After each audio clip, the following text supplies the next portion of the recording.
Penyalahgunaan narkoba menjadi ancaman nyata bagi masa depan bangsa. Mari bangkit, pulihkan diri, raih masa depan, Indonesia bersinar, Indonesia bersih dari narkoba.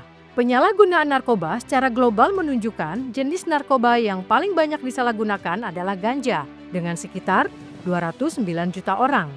Ekstasi mencapai sekitar 20 juta orang.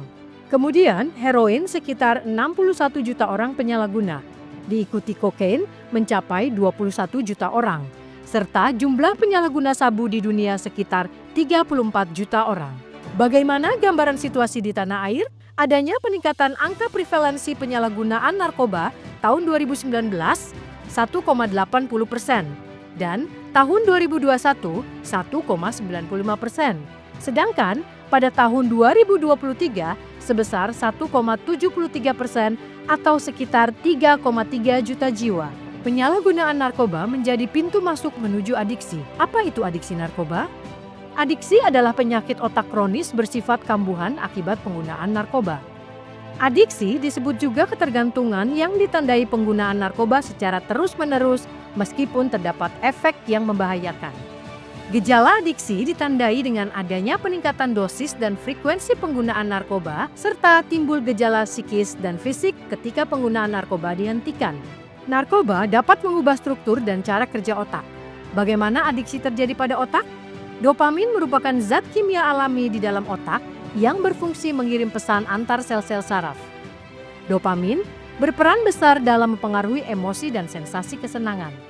Dopamin bekerja pada bagian otak, yaitu ventral tegmental, yang merupakan pusat rasa senang, dan merangsang bagian nucleus accumbens, prefrontal cortex, globus pallidus, dan batang otak. Otak yang sehat memiliki sistem komunikasi yang berjalan seimbang.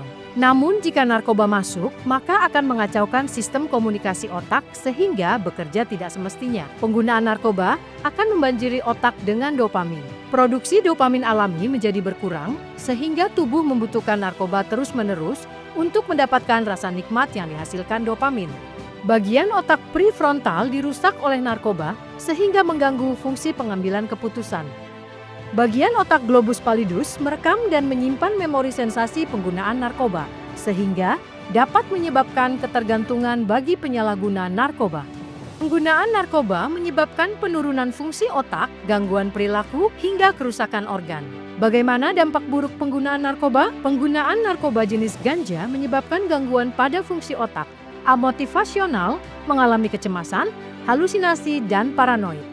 Dampak buruk penggunaan sabu atau metamfetamin menyebabkan gangguan pada fungsi otak berupa gangguan pola tidur, perubahan suasana hati, kecemasan, depresi, paranoid, dan halusinasi. Pada fungsi fisik, stroke, kerusakan gigi, peningkatan tekanan darah, dan denyut jantung atau serangan jantung.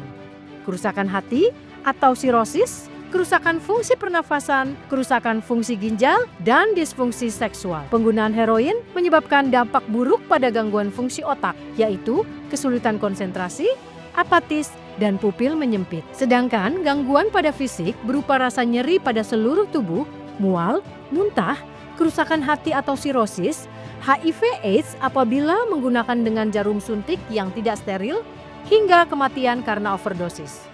Penggunaan jenis kokain dapat juga menimbulkan dampak buruk pada gangguan fungsi otak dengan gejala gangguan pola tidur, perubahan suasana hati, kecemasan, depresi, paranoid, dan halusinasi. Perubahan fungsi fisik dapat menyebabkan peningkatan tekanan darah dan denyut jantung atau serangan jantung, kerusakan hati atau sirosis, kerusakan fungsi pernafasan, dan disfungsi seksual. Adiksi adalah penyakit dan setiap penyakit bisa ditangani, salah satunya dengan rehabilitasi. Rehabilitasi adalah langkah pertama menuju hidup yang lebih baik. Pulih itu mungkin. Semua bisa dimulai dari satu keputusan.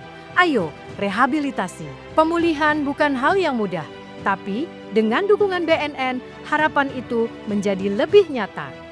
Bagi mereka yang terjebak adiksi, BNN membuka pintu pemulihan melalui layanan rehabilitasi yang terintegrasi. Proses rehabilitasi dimulai dengan penerimaan awal, pendaftaran, dilanjutkan dengan screening dan assessment, serta evaluasi fisik dan psikososial untuk memahami kondisi setiap klien secara menyeluruh. Kemudian, program dilanjutkan dengan terapi kelompok, konseling individu, dan kegiatan vokasional untuk memulihkan aspek psikososial. Dengan pendekatan biopsikososial, BNN memastikan pemulihan berjalan menyeluruh. Salam sehat tanpa narkoba. Saya Martinus Hukom, Kepala Badan Narkotika Nasional Republik Indonesia, mengajak seluruh lapisan masyarakat Indonesia untuk bersinergi dan berkolaborasi bersama BNN dalam upaya pencegahan dan pemberantasan penyalahgunaan dan peredaran gelap narkotika. Dan kepada siapa saja yang saat ini masih terjebak dalam candu narkoba, segera laporkan diri ke institusi penerimaan wajib lapor terdekat untuk mendapatkan layanan rehabilitasi gratis. BNN siap membantu Anda. Harapan untuk hidup lebih baik itu ada. Mari bangkit, pulihkan diri, raih masa depan yang lebih baik. Salam Indonesia bersinar, bersih dari narkoba.